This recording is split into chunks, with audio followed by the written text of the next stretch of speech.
say what you mean and mean what you say. And also, as long as you're not doing it in a spirit of actual hate, if we believe in things like the Enlightenment and what the Enlightenment gives us, and that's individualism, it's autonomy, it's political representation, it's a certain amount of freedom, like it all depends on free speech and arguing stuff out, because otherwise we're going to get shitty versions of arguments, shitty technology, shitty innovation.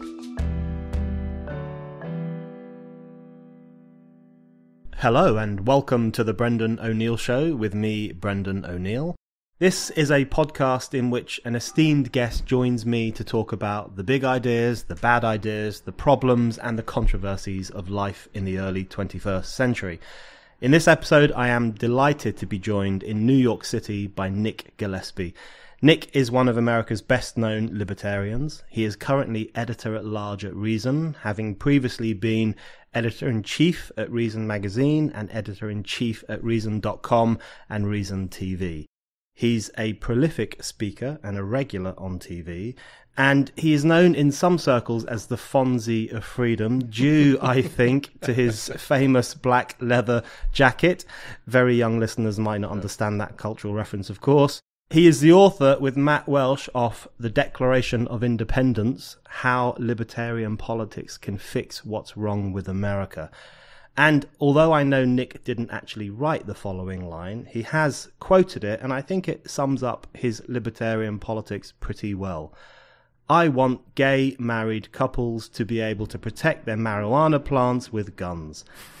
Nick, welcome to the show. Thanks for having me, and I will apologize for the background noise of the greatest city in the world, New York. Absolutely fine. Yeah. I want to kick off by talking about freedom of speech. Right. Because in recent years... It was a good idea. It was a very good idea. It was it was nice while it lasted. It was nice while it lasted, if it ever did last, really. In recent years, the situation has become pretty shocking. In Europe, people have been imprisoned for things that they've said.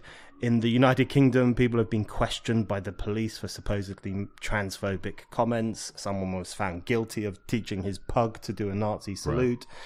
Right. And I just want to stop because we spoke recently together on the same platform, and you pointed out that in the Nazis didn't even convict people who had done that as a joke. That's right. A German man who taught his dog to do a Nazi salute wasn't even but punished Count by Dankula, we must put him in the stockade. Modern day Scotland is not quite as tolerant as Nazi Germany. So currently the Dutch... I am, by the way, disappointed, though, that it was a pug and not a dachshund or a German shepherd. Or Schnauzer. I mean, shouldn't it have been a German dog? That would have been a lot better. I mean, that's where I think that's what he should go to jail for. Not thinking it through. And then, of course, the other thing that you've written about and I've written about is the campus madness and people literally gathering together to screech speakers off campus and all the rest of it. And there was the Charlie Hebdo massacre, after which you wrote a very good piece on how people support freedom of speech today, but then it kind of disappears. We were all Charlie for a day or two, but then we weren't Charlie for much longer after that. So how do you think things stand now? Because the campus stuff has died down a bit. And it's, so I'm of two different mindsets of this, or at least two. And I went through a Hermann Hesse phase, and I really imbibed Steppenwolf, which is all about multiplicity of, conflicting identities and stuff. So, I guess I didn't think about it. Hermann Hesse was intersectional before intersectionality was a thing, at least in that book. But so here's a couple of thoughts about it that don't necessarily, they kind of contradict each other or they go in different directions. But first, free speech has never been particularly strong or vibrant. And in America, and I don't know the history of England, of the UK, or of Europe very well in this, but really, the modern era of free speech only dates back to maybe about 1960. Before that, due to a bunch of, really brave publishers, basically, like the Barney Rossett, the guy who founded Grove Books, and Lawrence Ferlinghetti, the poet who published Allen Ginsberg and the Beats and whatnot. You couldn't even buy a legal copy of Ulysses or Lady Chatterley's Lover in America until like 1960. And then, so it's really a recent phenomenon that we're allowed to say whatever we want, wherever we want, in a pretty robust way. And I do think that window is closing in a lot of ways, although now, nobody wants to be a censor. In the past, people were proud of being censors. Yeah. People don't really talk about it in those terms. It's very much of, and what you guys at Spike do and people like Frank Ferretti, it's always therapeutic language. It's, it's that we don't want to hurt other people. Your speech is harmful to people. It's not vile, etc. But the whole category of obscenity is a false category, which is a way that the government can then limit speech in America. So in one way, we're still in this period, and there's no question that online you can say whatever you want. It's getting increasingly possible that you're going to be kicked off all of the major platforms, and which is very troubling to me. And so on the one hand, I would say we're freer than ever to say whatever the fuck we want, and on other, the forces of kind of conformity and consensus and the status quo are squeezing it down. And certainly, you mentioned, Fonzie is from the 70s sitcom Happy Days. There were TV shows in broadcast network, things like All in the Family or Maude or whatever in the early 70s, in the mid 70s, which were so much starker and like the language was so much freer than what you see on TV today in many ways. And we have been sliding back on that. And more than specific utterances, I think it's a culture of debate, which is one step removed from free speech. You need free speech to have it. But we have given up on the idea in many ways, or we're starting to, on the idea that we should have free and open debate. And that means you're going to bring your best arguments and people's feelings are going to be hurt. And also, in order to stage that, you're going to have to let the jackasses and the assholes and the racists and the Nazis, and the commies and the pinkos and all of the, all of them. You can't police people and expect to have a culture of debate, which I think is what we really need. And that's, ultimately, free speech is absolutely important. I think it's, it is, along with freedom of conscience writ large. I mean, taking it out of 17th century England, because nobody worships God anymore. But it's the idea of being able to believe what you want or think how you think, and then express that.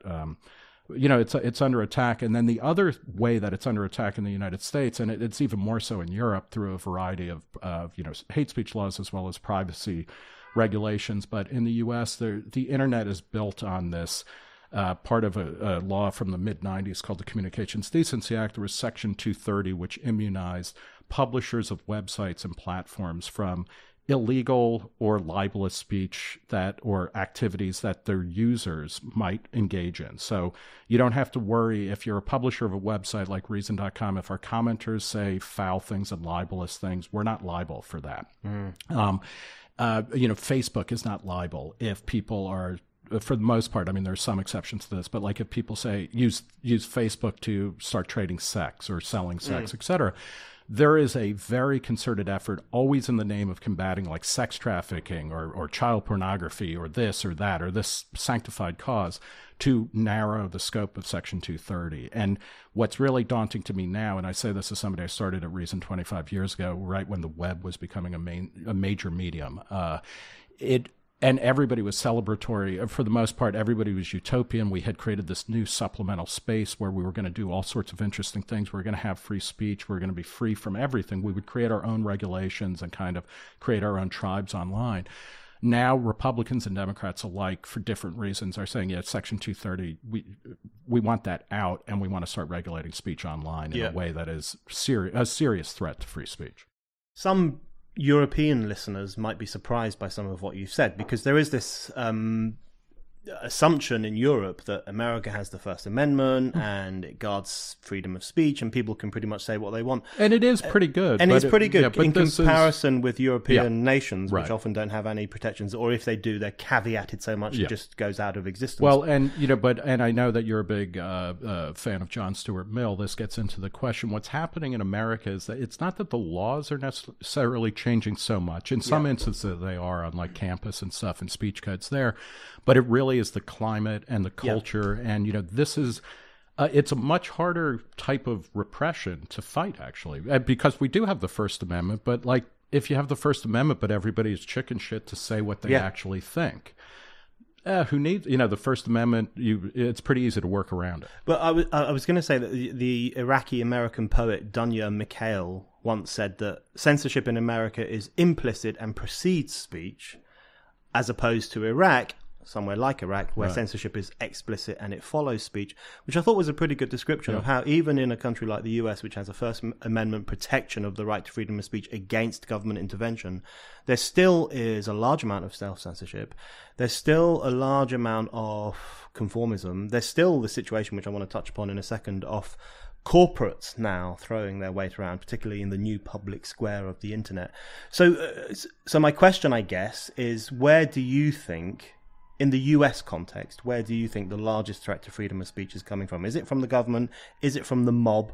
Is it from the right? Is it from the left? How do you see the threat? I think it's all of those things, and and it's this ambulance or fire engine coming down the street too. But it is. I actually, you said mob. It's there was a concept in the 90s that was birthed, might have been the early 2000s, called smart mobs. Yeah, self-organizing groups that are different than mobs. That have to that have to gather in the town square and get pitchforks and torches and go roast Frankenstein's monster or something. And instead, you have an infinite number of mobs that are constantly ad hoc mobs that come together to attack something for a minute and then pull back. I mean, we saw that there was the story about the showdown between a bunch of white Catholic school kids and an American Indian, and some black street preachers and whatnot, where you just have these mobs flare up and go away. And I do think it's, again, the difference isn't the law and the difference isn't the technology. We have technology that allows more people to enter into public debate, in the public sphere of debate and discourse than ever, which is great and is really important. But if everybody going in is like, well, I got to make sure I don't want to offend people, or I don't want to reveal myself as a nonconformist or as a free thinker, all of these tools are just kind of rusting in the shed, or they're like exercise equipment. You buy it, work out once, and then you start hanging your clothes on it.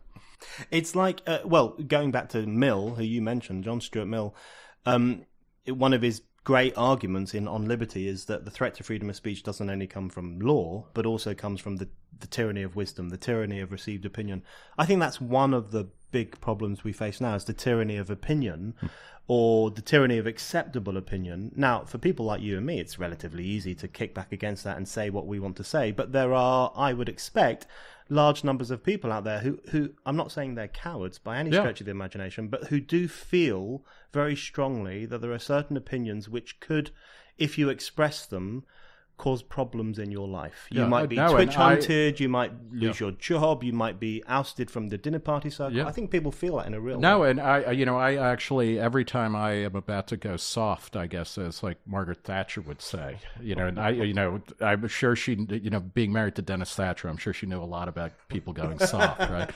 But I actually think of you, because like you are a brilliant polemicist, and this is true of people at Spiked and at the Institute of Ideas, and we've kind of been in overlapping circles for, I don't know, like 15 years now or more.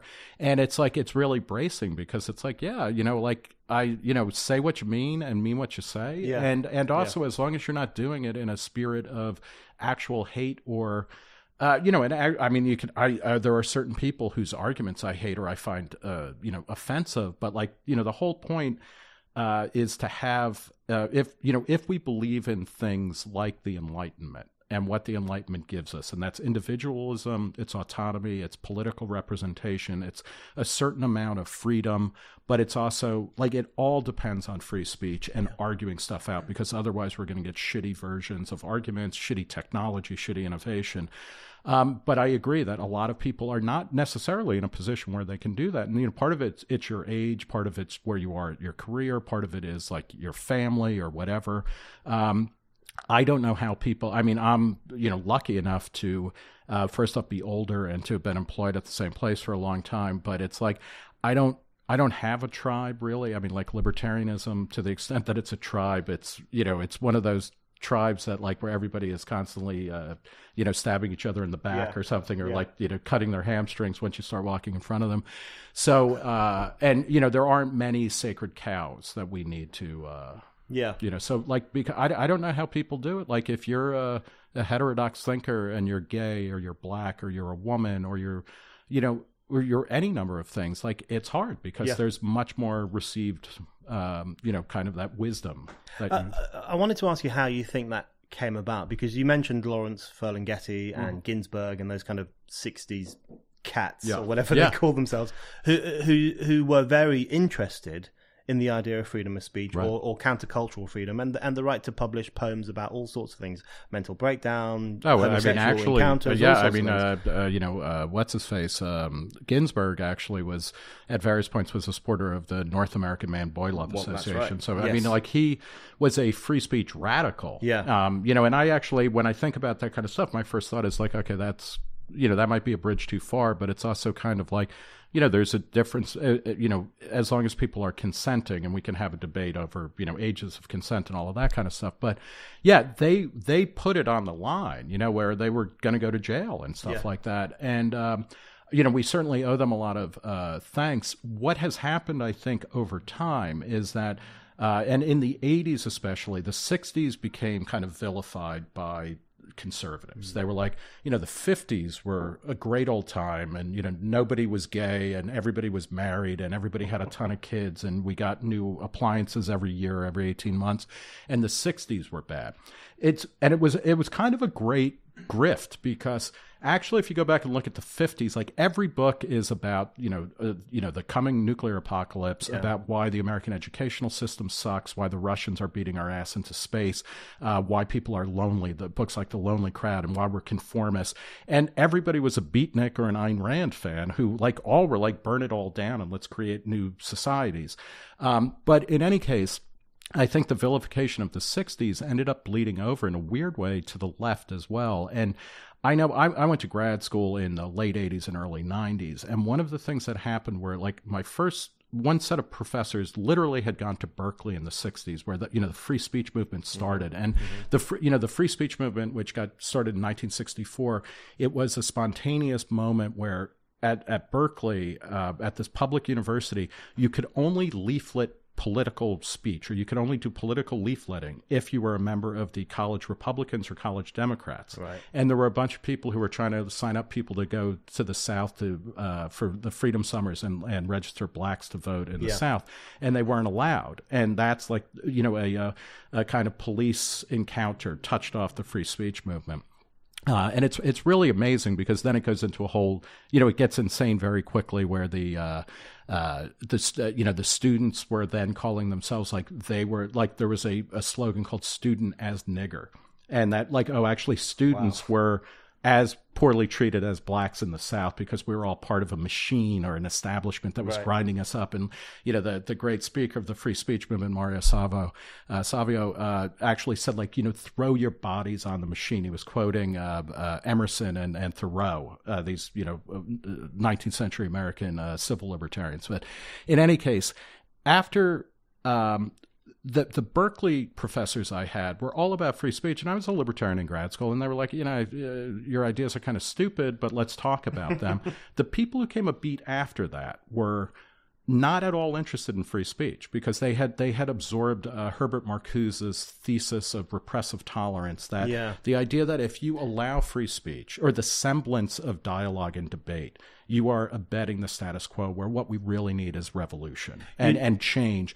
And they were much more Maoist in that. I don't even know if that makes sense, Maoist, but like whereas the 60s people were genuinely, I think, committed to the idea that we don't know everything, so we should keep talking. The people who came after that were like, that's bullshit, and we need to implement the solutions that we have. And in America, this isn't just like a story about me, growing up or something. It's in the late 80s when Michael Dukakis lost the election in 1988 to George H.W. Bush, who everybody was like, in a way that they would blush now, but everybody was like, he was a wimp and a pussy. He was like, even though he was like an actual World War II hero, but he had been in charge of the CIA, and he had been the China ambassador. He was from a family that goes back, hundreds of years in America. He was a total paper, like an empty suit. And nobody thought that he could be elected president after 2 terms of Reagan on the left. And when he was, I think they kind of lost their shit. And then they were like, we really have to, weaponize and militarize and start marching. We got to pick up the pace and the march through the institutions. I've got so many questions on what you've just said, but I'll ask a couple of them. I often feel very torn about the 1960s. I wasn't alive in the 1960s, but the way I'm torn between, on the one hand, appreciating exactly what you've just described, which was there was a sense of self-doubt giving rise to a sense of a demand for greater freedom, greater discussion, more rights. There were obviously numerous liberation movements emerging, women's liberation, gay liberation, national liberation, which many in the West supported. So all that stuff is to the good. But at the same time, I can't help thinking that a lot of the seeds for what you described as coming later, and particularly in the 1980s, were actually sown in the 1960s. Absolutely. So if you look at the kind of therapy culture, environmentalism takes off, the idea that we're all just atoms and we can't really understand each other, all that kind of slightly divisive, fearful, potentially illiberal stuff is also kind of comes in under the radar of the countercultural revolution. So I wonder, what's your general take on the 60s, well, good or bad? Yeah, I mean, it's, it's like, I was born in the 60s, so I guess I'm kind of thumbs up, but, depending on the time of day, I could be like, what a mistake.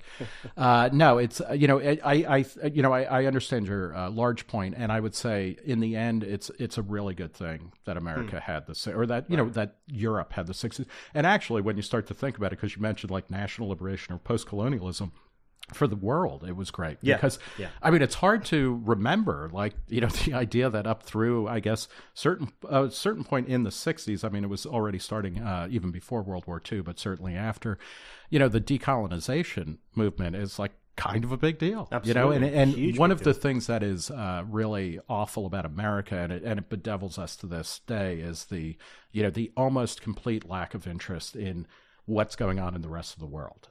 But having said that, I think, again, much of what happened in the 60s came out of the 50s, which also came out of earlier movements. And I think it's all good. But I agree, there is a kind of tyrannical, not majoritarian, I mean, kind of like bully stuff. And it's, it's very quickly that you can go from being, kind of, in a hippie commune where you're just letting your freak flag fly and you're using, a bicycle to pedal a generator to make yogurt or something. I mean, this is what people were doing.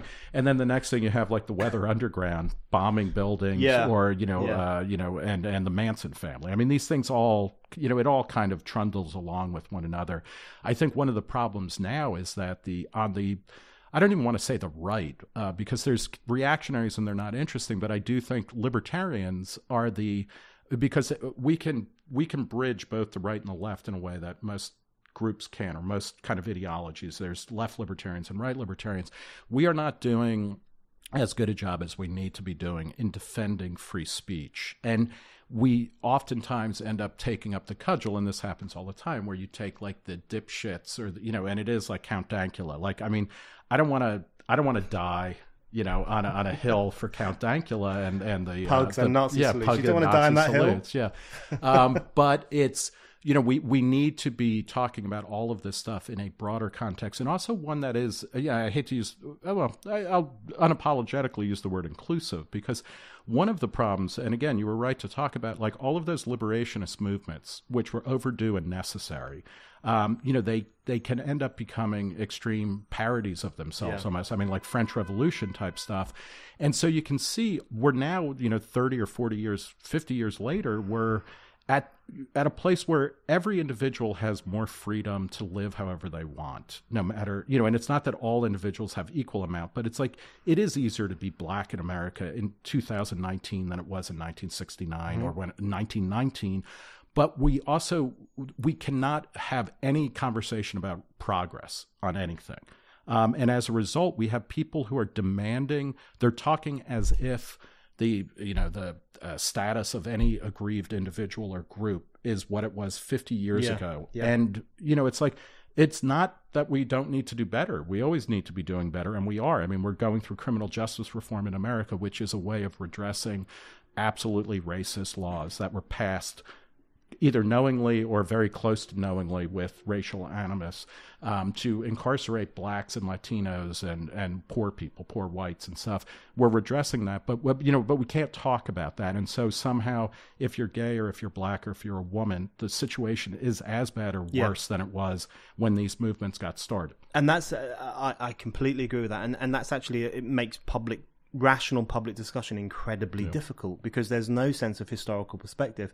Everything is white supremacy, or everything is as bad as it was in the 1840s or whenever it might have been. So no, I think that makes things difficult to appreciate where we've come to, right, and how we got there, which was as a result which of various is different an argument that helps keep it going too. I mean, because one of I think, and I was saying, libertarians are not doing a good job because we end up defending the speech acts of particular people rather than a larger process, which again, and and I know I'm kind of playing to you here on this, but of an Enlightenment-based society, and I'm not an uncritical fan of the Enlightenment. I think just like the 60s was good and bad, the Enlightenment legitimately it does give rise to kind of liberal democracies and individual rights and wealth creation, but it also gave rise to in a refracted way to the gulags and the because the romanticism that drove, say, like Nazism, and in a different way, but the industrialism that drove, Stalinism. These are all, there's no way to separate out all of this stuff and be like, no, the Enlightenment is all good or bad. But what it, at its core, the stuff that we need to be preserving is the good stuff, and that's that creates a kind of cultural operating system that allows a lot of different people to live a lot of different ways without killing each other. I want to just say one more thing ask you one more thing about the 60s and freedom, modern freedom, I guess. I think Philip Roth always captured quite well the contradictions of the 60s. I mean, he kind of, in American Pastoral in particular, glorified the 1950s to a certain extent, and work and duty and loyalty and family service and so on. And then the 60s, to his mind, becomes a fairly liberation process, but also one that gives rise to kind of violent narcissism and so on. And I think that's kind of where I stand in relation to that stuff. But just following through on that, when you talk about Marcuse and the march through the institutions, I have a slight issue with those arguments, because in some people's hands, not yours because you're far too clever for this, but in some people's hands it does come off like a bit of a conspiracy theory. So I've said this to you before numerous times, including at a recent LibertyCon panel discussion that you and I did. My least favorite term of the modern era is cultural Marxism, which is used as a kind of explanation for the decay of freedom on campus and the decay of inquiry. I don't mean it in those terms at all. What I mean is that people who no longer, no, very few student radicals have read anything by Marcuse. They don't know who Antonio Gramsci is or anything. But those ideas are really important, and they also, that's how. It's in one way, it's how, social and cultural change happens. It takes place over a long period of time, and, a kind of long march through the institutions. There's no question that the professoriate in America, which we're probably giving it too much credit, but it's much further left than it was 30, 40 years ago.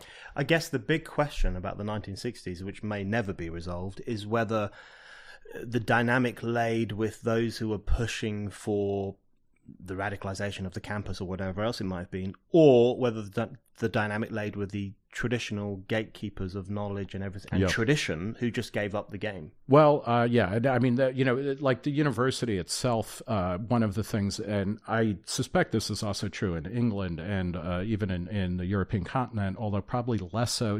What the university existed to do in America has always been different than I think in Europe traditionally, and like there was a kind of finishing school for kind of boys, like of privilege and stuff like that, of gentlemen, the Baron Trumps of the world. But then there was also pretty quickly on, like after the Civil War, there were so many colleges that were set up to, these are the land-grant colleges that did agricultural and mining technology, et cetera.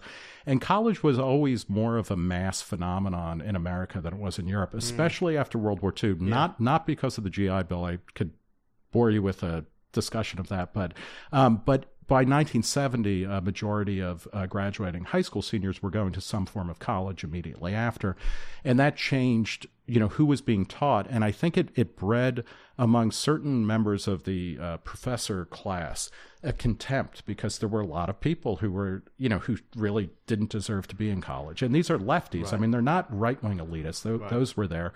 But they're like, these people are kind of, they're proles, really. They're, they're, what is it in Brave New World? They're like gammas or betas or something, where like, they're not capable of independent thought. And we don't want independent thought. We have to program to go out in the world and do what we already know what the answers are. Right. So if we accept that one of the causes of illiberalism today, or censorship, is self-censorship, and the kind of the spiral of silence that people find themselves falling into because they don't want to say certain things that are unutterable.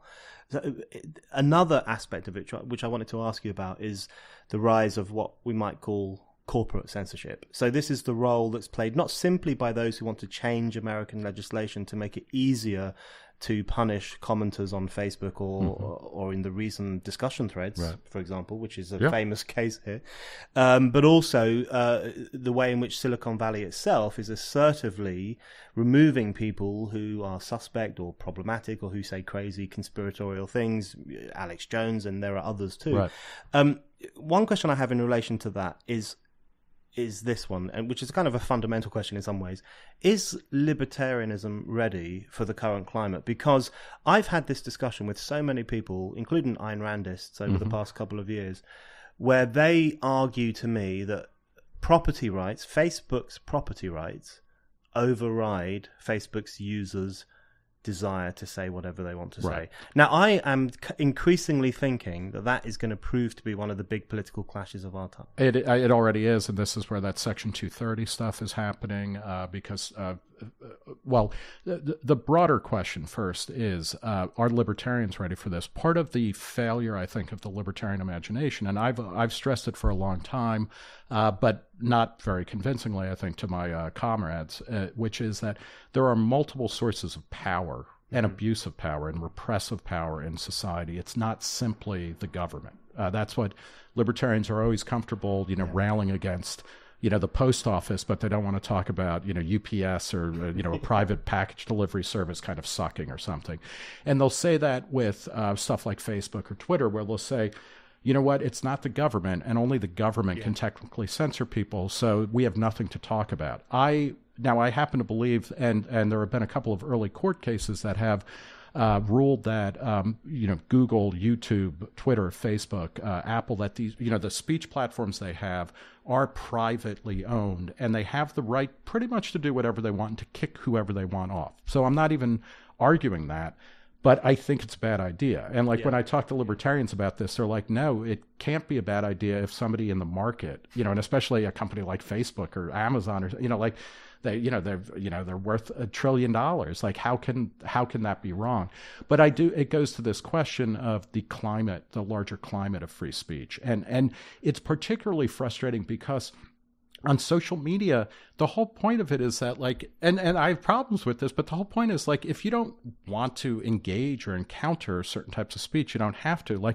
I swear to Christ, I never stumbled across Alex Jones online. I always had to go hunting for him, and it's and then if he did show up in my Twitter timeline or something, you could just mute or silence him or banish him, and it's problem is solved. But I do think this larger question, and it's not just the speech platforms or social media platforms, but it's corporate culture wanting to be on the side of the angels, or what they perceive, and then they start turning the screws, which again, I don't think I kind of think it's inevitable, and what we need to be doing is not trying to say, well, corporations shouldn't aspire or they shouldn't wear an ethos whenever they're doing stuff, but they should have a better ethos then, and it should be more classically liberal or libertarian, and it should be less, or,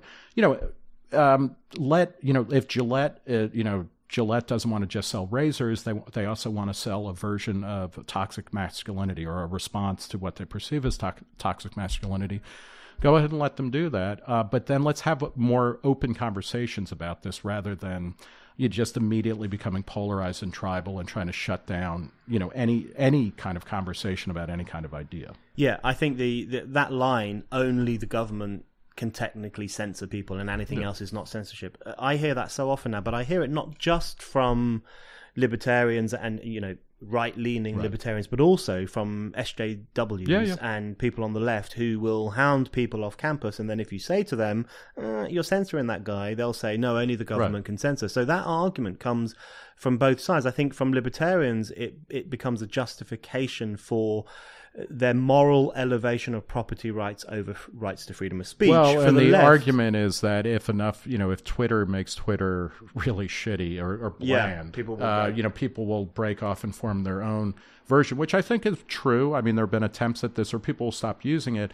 And I don't debate any of that. I don't argue any of that, but it's just like, Twitter 10 years ago, Facebook 10 years ago, YouTube, and maybe I'm just like a fucking old man at this point, but it's like, they were better because they were more wide open. And this is a broader, and it's hard to separate out how much of this is about the tech center or about the media sector, but it's locking down. I mean, in all sorts of ways, the speech stuff, paywalls are going up, what is considered appropriate. I mean, YouTube, basically when Google bought YouTube, and this was years ago, they started enforcing copyright law.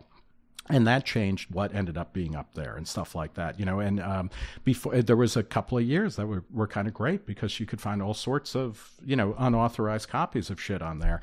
And then you'd go from that, and then instead you start BitTorrenting stuff or going to Pirate Bay sites and things like that. So it's all still out there and it's possible, but it seems to me we are, and I realize that this is an argument that is often used by right-wing reactionary conservatives, but I do feel like there is a sense in the West, broadly speaking, whatever that means. And I, like you, I'm of Irish ancestry on my father's side, and my mother was Italian. So, like, my grandparents were not even fully white when they are part of the West. Nobody was claiming Ireland or Italy, Southern Italy as like part of the West in 1915 when they showed up here. But in the West, I think we're losing faith that like our institutions or that our individuals are strong enough to withstand, really tough arguments and like constant arguments and a constant process of finding out what is a better way to think about things, what is a better way to live, that it's worrisome. And it's not for me, like, I don't want to go back to olden times and I don't want to go back to restricted speech. I want it to be more open, and I don't have a lot of, the past is useful for all sorts of reasons, mostly because you can simultaneously see where people went wrong, but you can also, I'm a big believer in a kind of Foucauldian sense of genealogies that there was a American literary critic in the 20s or 30s who came up with this concept of the usable past. Like you can rummage through the past to create and authorize you in the current moment and say like, no, it all makes sense. Like you're building backward from the current moment to a tradition that makes sense and informs who you are and what you want the future to look like. I think, yes, I agree with that. And I think that the doubt in people's robustness or their capacity for discussion or their capacity to hear words without being wounded by them, the great idea of our time, I guess, by which I mean the terrible idea of our time, is the idea that words wound in the same way that a knife could. Right. And that has a number of terrible consequences. The first is that people are encouraged into a sense of fragility. The other terrible response is that if words are violence, then violence becomes an acceptable response to words, right. which we've seen on campus. But, I think people forget that, I constantly try to remind them that one of the great things written about freedom of speech, which leaving aside John Stuart Mill, which was very much about conformism as well, but also Frederick Douglass, A Plea for Free Speech, which was a response to not government heavy-handedness, but a mob turning up at a public event and trying to prevent it from going ahead. And so I think on both sides, both on the libertarian side, who do have an obsession with government as bad and everything else is less bad, and then on the left it's like side, we don't need to talk about other things. No, we could spend the rest of our lives, of our artificially extended lives through science and technology, complaining about the government. I do sometimes wonder. By the way, just to dilate for a second on Frederick Douglass, I think Douglass also, and there's been a kind of renaissance of him. There were a couple of biographies that came out recently. My colleague Damon Root is actually writing a book about Frederick Douglass as well. But Douglass also helps get us out of, I think, where identity politics have led us to the idea that you can't experience or have empathy for the world outside of your own experience. And the first version of his autobiography, he wrote 3 ultimately, but he talks about how he had been taught to read by his master's wife kind of surreptitiously, and he was reading the Bible. And then he came across some Irish independence pamphlets. That's and right. He says, I mean, it's kind of, whenever I think about it, I get chills, but he says, like, I didn't know what I wanted kind of in terms of freedom until I read what these guys were talking about. And then I realized that. And so you have this amazing moment of empathy and of like learning from somebody, you know, who's also oppressed but is different but is human. And then, you know, the irony is that he eventually does get freedom and he goes up north, and then he's working in shipyards where a bunch of Irish ship caulkers beat the shit out of him and break his tools because he's going to work for less than them. So but that, you know, Douglas is great on free speech. He's great. He's actually great on wage labor. He's a big fan of it. But so from a libertarian perspective, I like that. But also he pulls us out of, he makes it clear that you can have multiple identities, but you can always have empathy. And that's part of what is missing, I think, in a lot of discussions today. Well, I wanted to, so let's move on, because I wanted to ask you briefly about identity politics. So that's a nice segue into that. So, and I think you're right about Douglas and other of those great thinkers from that period and later do stand as a great counter to contemporary identity politics. Another great one is, who comes later than Douglas, is C.L.R. James, the the Black Marxist, Jacobins. Black Jacobins. And his argument was always that Western civilization is the thing that Western knowledge, Western civilization, Western literature is the kind of thing that people like him aspired to. They didn't look at it as white. They didn't want to decolonize the curriculum or anything like that. They saw it as a great human gain that they wanted access to, and that kind of thing has fallen by the wayside to a huge extent. So, but one question I had for you on identity politics, which I struggle with myself, is whether it is an accomplishment of the left or the right, or maybe it's a bit of both, because it's most pronounced today among the left. Right. But I've always thought, going back to some of your points about the Enlightenment, I've always thought that the original form of identity politics can really be found in the counter-Enlightenment. So you have the growth of the Enlightenment, you have the growth of the idea of man, this universal man who is kind of has a shared capacity for autonomy, a shared capacity for reason. Women were kind of left out at that point. Although easily admitted. Because once the framework, idea was there. You know, as are the lower races. And this is where, for me, the Enlightenment is messy, because people like David Hume and John Locke wrote a lot about race theory. Yeah. We just don't read it, but it's like batshit crazy. Yeah. So it's like these guys who are like, on the one hand, like, you know, let's be realists, let's be empirical, let's be serious about things, and also come up with a framework for rights that include more and more people. And we also think that like black babies are actually born in Africa, born white, and they get dark over time. You know, nuts. It's like that's nuts. But if you look back at that period, the people who were most freaked out by the Enlightenment were the ones who would tend to say, "Well, there's no such thing as man." Yeah. There's Italian man, and there's black man, and there's all sorts of different people, and they're not the same. So it starts, I think. I say starts, but it has an early expression in a kind of reactionary response to the Enlightenment I think that's progress. a great way to think But then about it gets embodied in the left, which is very peculiar. I don't think that the left, you know, nobody is doing a lot of homework these days, you know. This is like, and I guess I benefited from that, you know, growing up in a post-homework world or something. But, you know, we have to be thinking better. And it's kind of like what, you know, in many ways what Christianity, you know, I mean, the Enlightenment on a certain level is simply the secularization of Christian ideals, I think, in terms of, and again, my interest in this, it's very much informed, and the reading of it is very much informed by my ex-wife, Catherine Gillespie, who's a Milton scholar and writes a lot about 17th century British and American literature. And, you know, the idea of, you know, I will say, right up until the minute he actually won the Civil War, Cromwell was pretty much on target, you know, and I'm a leveler. I think the levelers are actually the people that we need to be kind of, rediscovering and revising for, you know, the contemporary moment, because I think they got the essentials right. But you know, it's basically, you realize, like, they were religious freaks who wanted to be able to worship God in all of their different ways, and they were willing to grant each other equal rights to do that, you know, again, until they got into power, and then things changed. And, you know, and the Enlightenment in many ways, or at least the political legacy, is kind of a secularized version of that, where we all are, we're all individuals who have a right to live and to pursue happiness and to speak and to think, etc. And, what I think what the Enlightenment added to pre-modern culture was that universal dimension, which doesn't mean we're all exactly the same. And it doesn't mean that we're all like industrial widgets or, that we go from being, here's like, people from Southern Ireland and Western Ireland and this, and they're all distinct tribes. And now they're all exactly the same. And they're the same as Swedes and,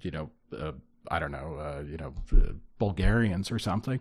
But it's like, no, there is a core there, which is obvious. And now we want to say, no, it's like my identity precludes ultimately any sense of empathy. And it also confers upon me an absolute right to structure all conversations based on, whether it's intersectionality or, increasing levels of oppression or, which is always just masking very local situational power. I mean, it's not, the wretched of the earth, I mean, don't get to speak for themselves, by definition. And it's always somebody in a particular moment can seize power and the control of discourse. I agree with so much of that, and I think one of the things that terrifies me most about identity politics, you mentioned Ireland, is the embrace of the old form of divide and rule, because identity politics, when you think about it, played a very key role in the domination, the undemocratic, illiberal domination of smaller nations by larger nations, in the sense that one identity would always be pitted against another, usually in an incredibly phony way, to try and shore up the power of those in charge, including in Ireland, in fact. Yeah, no, I mean, in Ireland, like the Irish and the British, it's as bad as Israelis and Palestinians. Like, don't you see, they're completely different, and they're subhuman versus like the highest version of humanity, and it's like the Irish and the British are like,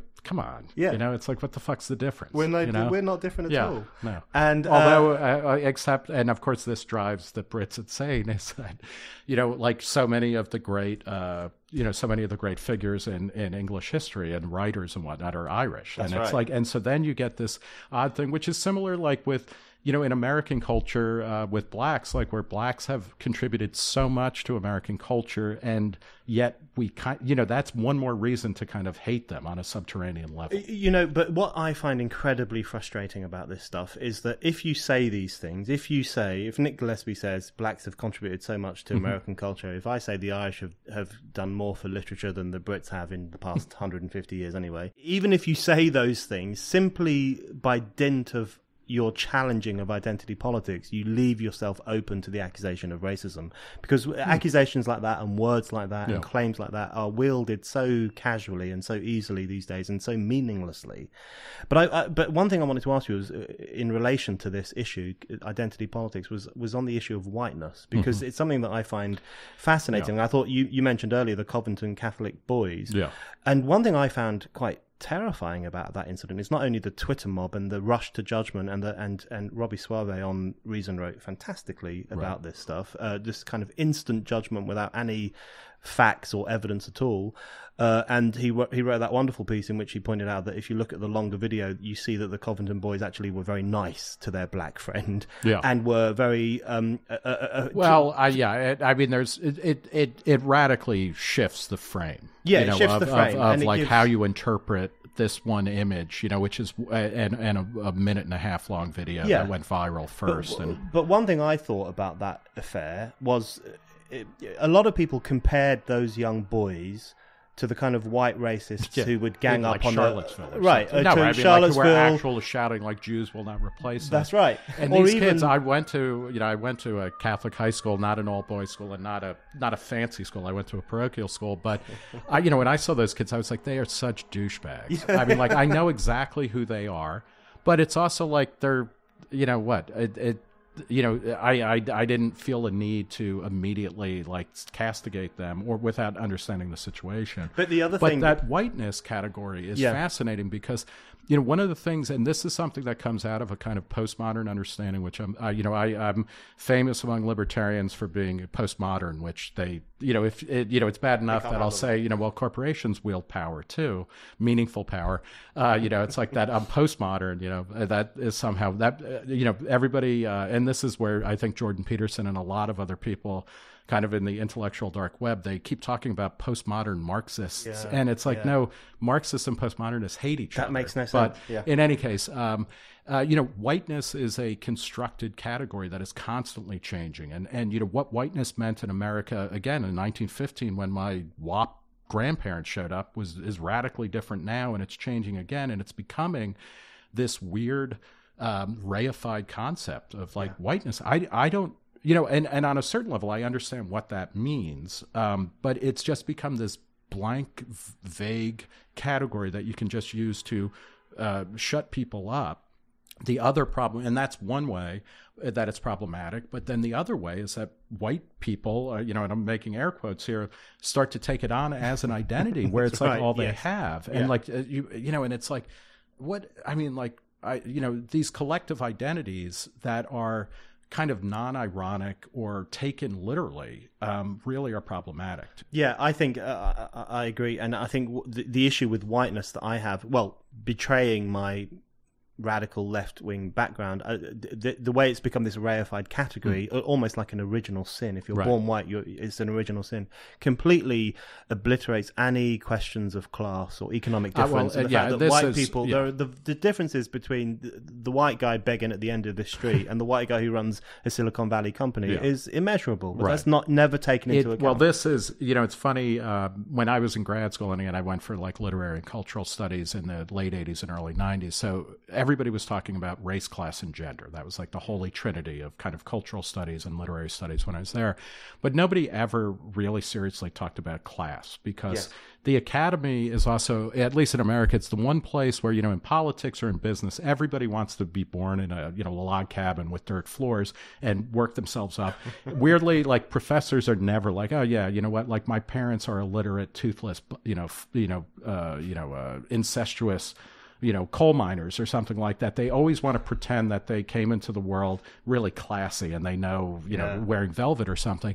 So class has never really gotten a fair shake in the academy, I think, and also in American culture, because we have this bizarre concept of that like we're a classless society. And it's like, class distinctions aren't as strong or as old as they were maybe in England or in France or in Europe, but immediately there are like many different classes, and economic class does confer certain interests to different groups. And I mean, I will argue, and this is where I depart from Marxism. For me, I think, how I consider, or what I consider kind of laissez-faire and free market capitalism, and the way that when Marx and Engels talk about it in the Communist Manifesto, how it fucks up tradition and it makes everything, everything solid dissolves into air. Mm-hmm.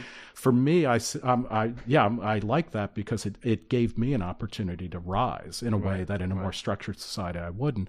I can understand we can debate that, but class is the the disappearing signifier in American discussions, and so you get people who might be super come from super wealthy, super privileged backgrounds, but they have the appearance of they're Middle Eastern, or they're South American, or they're black, or they're this or they're that, as if they are underprivileged in a way, whereas in many ways, and certainly oftentimes I've seen this time and time again, from a class position, these are people like, the son or daughter of like, a Sri Lankan billionaire, they're not speaking from the same position as like a corner drug dealer who happens to be black. That's right. I've often thought that identity politics is a way for pretty comfortable, wealthy people to play the oppression card.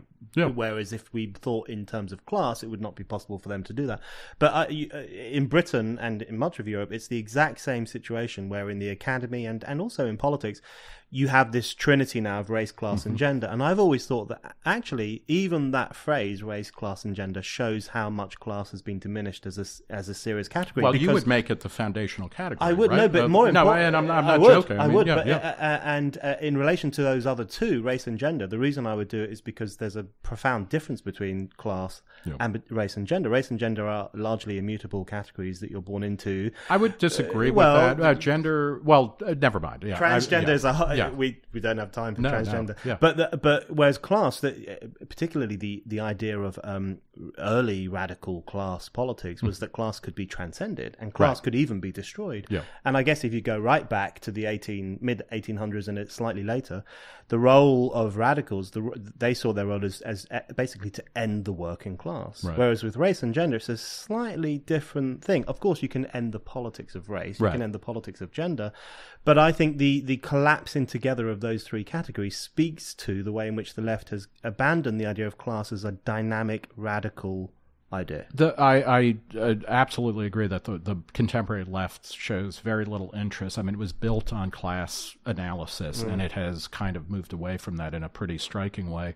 I do think, one of my problems with all of, race, class, and gender on a certain level is that they can be clarifying frames by which to analyze certain things, but where does the individual fit into all of this? And especially in class politics, because this is where, for me, it's like, and this is partly the libertarian part of me, is that I am very much invested in kind of an understanding at the individual level of what's going on, and that it intersects with larger identities and whatnot that are forced on people or that they choose to take on, collective identities. But that's, for me, where class analysis often goes wrong. Right, so this brings me incredibly neatly onto the final section of the thing I wanted to talk about. I realize now that I've been set up all along. You're listening to The Brendan O'Neill Show.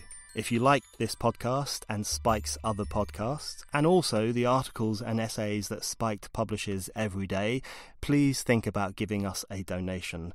Spike's content is free, and we want to keep it free, and donations really help us to do that. Head over to Spike's donation page now at www.spiked-online.com. So you mentioned earlier the levelers. I think we both love the levelers, don't we? I think, as you say, I think they are more relevant now than they have been for a long time, particularly in relation to the Brexit phenomenon, which is my favourite phenomenon of our times, where you have very ordinary people using their democratic power to land an extreme body blow against contemporary technocratic, bureaucratic, politically correct politics. So I want to ask you why libertarians have such a problem with democracy.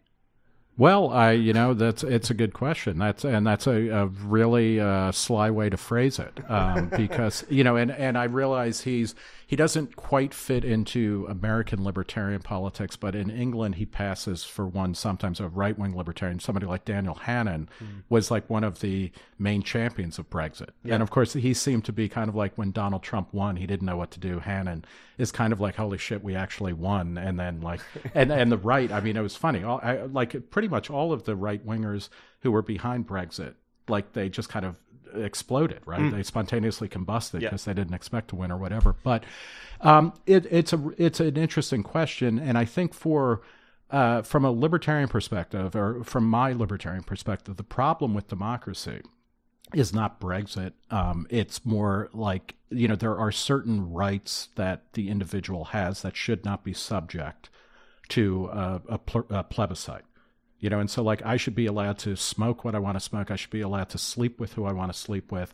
I should be able to, there's a big sphere of activity that should never be put up to a vote. And that's the real problem with democracy, I think, in a United States context from a libertarian point of view.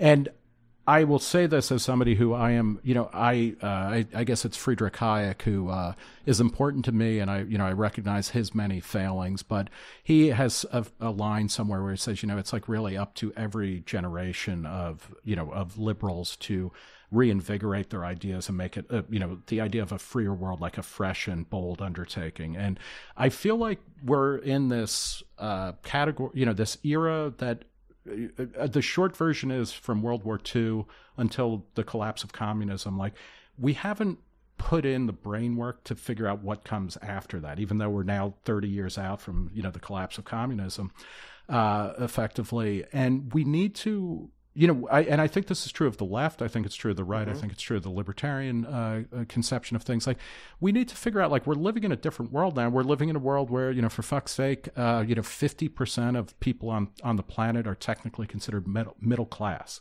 There's been this great kind of escape from poverty over the past 20 or 30 years. And we need to, like the politics of the 19th century or, the 17th century, et cetera, they can inform what we're doing. But we need to figure out where we're going. Yeah. And at the same time, like demographics have changed in like all over the world. I mean, like, population is going to peak relatively soon, and then it's going to start to decline if trends continue.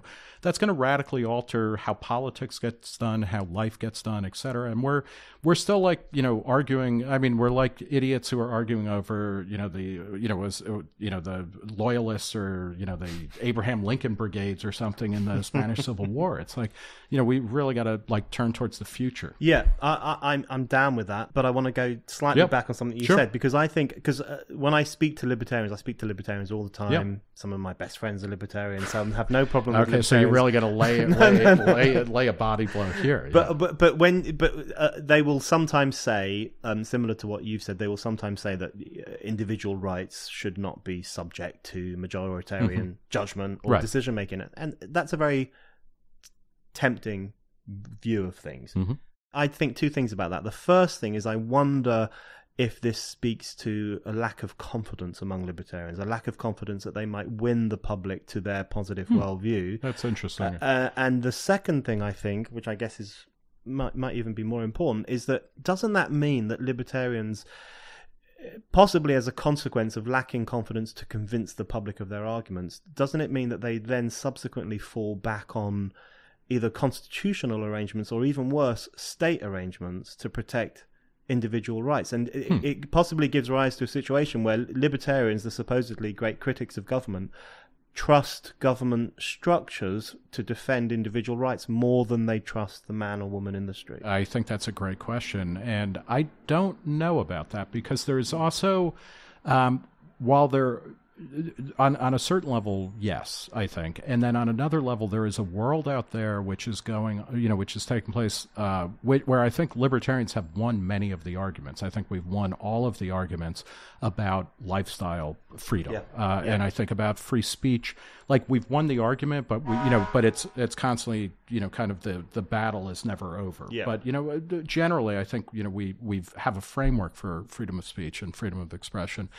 And I think that I'm confident that I can win the future with like libertarian debates or libertarian arguments about, like, do you want more planning or less planning by, like distant power, or do you want to have more power in your life to make meaningful choices? I think I can persuade a lot of people with that.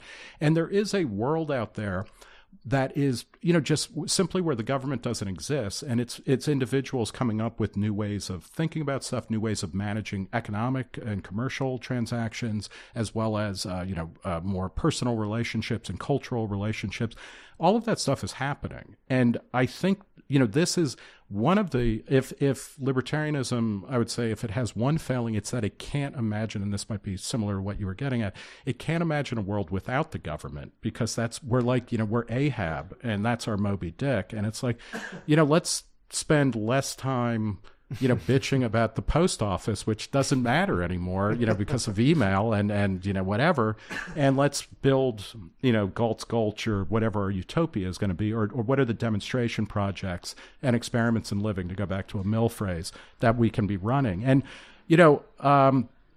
that is something that we all need to be doing. I'm a big fan. Reason Magazine was founded in 1968, and in the same year there was a publication called the Whole Earth Catalog, which was this.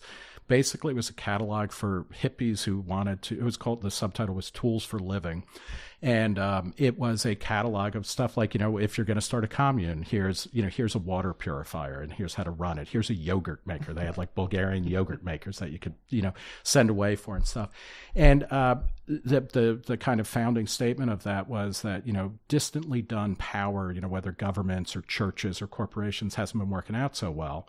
We need to, we are as gods, and we better get good at it. Yeah. And I think that's a very libertarian framework. And that's the world that we need to be inhabiting and selling and showing, here's how you can do it. And in fact, it's happening. So I agree with that, and I dislike distantly done power too, which is a brilliant description of the EU. Right? Exactly. So one of the questions I've been thinking about for a long time, not just in relation to you, but in relation to myself, because I called myself a Marxist libertarian for a number of years. And I find myself increasingly uncomfortable with the word libertarian. And one reason, there might be many reasons, but one is, it feels to me that over the past 2.5 years, more has been done by ordinary people to demolish or at least severely dent distantly done power, right, than has been done by a lot of us kind of clever liberals and libertarians over the past. So I'm thinking of the Brexit vote, I'm thinking of the Gilets jaunes revolution in France, I'm thinking of various populist movements that are rising up, which are explicitly, whose slogan is take back control, and who are explicitly calling into question technocracy, bureaucracy, political correctness, particularly in the French example. So does that, should that give, let me put it like this, should that give libertarians pause for thought about where change might come from, and about the possibility that collective action is not as scary as they thought it was? Yeah, I think so. And and there are different types of collectives, but I think that's a really elegantly put way of talking about stuff. The one thing I will say is that and this is it was just Martin Luther King Day last Monday, or a week ago from when we're recording this, more or less. And one of the things that his example shows is that, like, when you look at the kind of black liberation movements in America, there were, passive resistors, there were nonviolent protesters, there were very violent protesters, there were blacks who were threatening to, burn and kill and rape white people, et cetera. And you need all of these things to change. And in the United States, for instance, like, we're going through a major change in the way that we deal with drug policy. And this is not a small thing, and it's not simply, libertarians want to smoke weed or anything. It's a thread that when you start to pull on it, it takes out so many things. It takes out, the medicalized state and, like, the addiction, whole addiction system, the court system, criminal justice reform, prisons, race, class, gender to a certain degree, prohibition. It's so many. And that came about partly through plebiscites, ballot initiatives in various states. It came through people working at very high levels of government to change people's minds and to flip people at the top of the pyramid. It came through people presenting policy analysis that nobody gave a shit about up until the minute they were like, we're going to adopt that. Right. So I think your point is well taken, that we should not, libertarians, nobody should be afraid of democracy in action, even if you can't, especially because you can't control it. But we shouldn't, we should have faith in people. But then social change happens for a lot of different reasons. And, so it's not simply, it's not simply the mob or the elites. Yeah. So my final question, you talk about the need to look to the future, and how some of those 19th century and even 20th century categories and ideas don't quite cut it in the contemporary climate, which I feel very strongly all the time. Even when I talk about right and left, I find myself thinking, well, what does that mean anymore? So what does the and it's fascinating. I mean, I get, and I'm probably overstepping my knowledge here, but, like, in England, I mean, people, I don't know, somebody like John Gray, who's who's like a conservative, grumpy former libertarian, who's kind of a pre-modern, and he's a green, right? He's like a pre-modern green, which is normally a left-wing perspective. And you just see, like, what's going on here? There's a lot of mix-up at the moment, and people feel in a very real way, in a very understandable way, that they don't quite know where they stand. A lot of people feel politically homeless. Yeah. And I often feel politically homeless. Just to be a Marxist, this is because of capital. What's his face? Georg Lukács, the literary critic who wrote the Theory of the Novel, said the novel is an artifact of transcendental homelessness that is brought on by capital. Right. Absolutely. And maybe he's right. So what does the future look like to you? is the ideal that you want gay married couples protecting the marijuana plants with guns, or which is fine. Yeah, I like that idea too. That I think is happening. That's happening. Yeah. So beyond that, is there anything else? One of the things I've been thinking a lot about the millennial generation in America, or say like Americans under 40, and that it's a broader group. But even 5 years ago, I co-wrote a story for Reason with a woman named Emily Eakins, and she had done polling of millennials.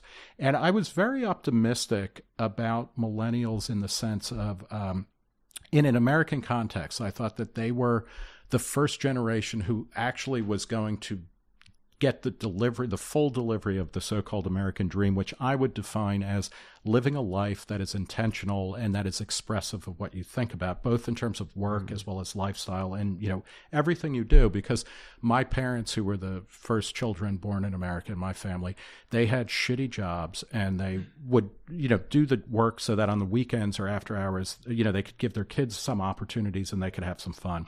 I've been lucky, and I, most of what I do expresses something fundamental to me in the workplace and hopefully in my personal life. But it's like my kids. I have a 25-year-old and a 17-year-old son, and friends of mine. Like millennials, it's like, oh, you guys, you've got it all, because we're post scarcity in a real way in America, and like you can. You are demanding that like work be meaningful to you in a way that when I started out, all I needed was a paycheck, and my career was something that was forever off in the distance. And now the way millennials are talking, and I'm not saying it's their fault, but they're not perceiving this freedom as a good thing. It's in many ways it's overwhelming to be like, I'm 22 or I'm 25 and I have to not just get a paycheck, but I have to have like a fucking inspiring job or something. Like they're not doing well under this. The effects of the financial crisis and the global financial crisis, as well as the banking crisis here, I think the failure of authority of older generations to be like, no, seriously, like this is how you gain mastery at a craft or a skill or a job, et cetera. And like really enforcing that, not in a jerk way, but like in a way that will build skills and build people's mastery and et cetera. Like we're kind of shirking that responsibility. So I'm nervous about the future in a way that I was not, because I think amidst all of this, wealth. And it's like, even with the economic downturn and stuff like that, America is like a ridiculously wealthy country, and we're kind of blowing it, and we're squabbling over these fucking, idiot kids wearing MAGA hats and a Native American who was lying about being a Vietnam vet. Like suddenly that's all we want to talk about. And we're not, it's, we're doing everything we can not to look at a bigger picture and a grander narrative of the future, which I would argue, to the extent that it gets more libertarian, and it is like, if you want to be gay married, raising pot plants and patrolling your farm with guns, that's one vision, and go do that, as long as you're not like shooting at people randomly, out from your farm. And then there are like, there might be a Marxist collective that is doing what it wants to do. And then there's this, and then there's that. And like having, kind of villages. I mean, to stick, we're in an era of tribalism, but having more villages kind of that, where people are constantly moving in and out of and learning from one another and things like that. Like we need to rebuild that kind of positive vision, which I think is at the core of the liberal vision of like voluntary communities. It's very much, and again, for me, it's a secularization of religious life, where you affiliate with communities, you get sick of each other and you break off and you have splinter groups, and and you all learn. Like society gets better the more it goes forward, as long as things are mostly voluntary. Nick Gillespie, thank you very much. Thank you.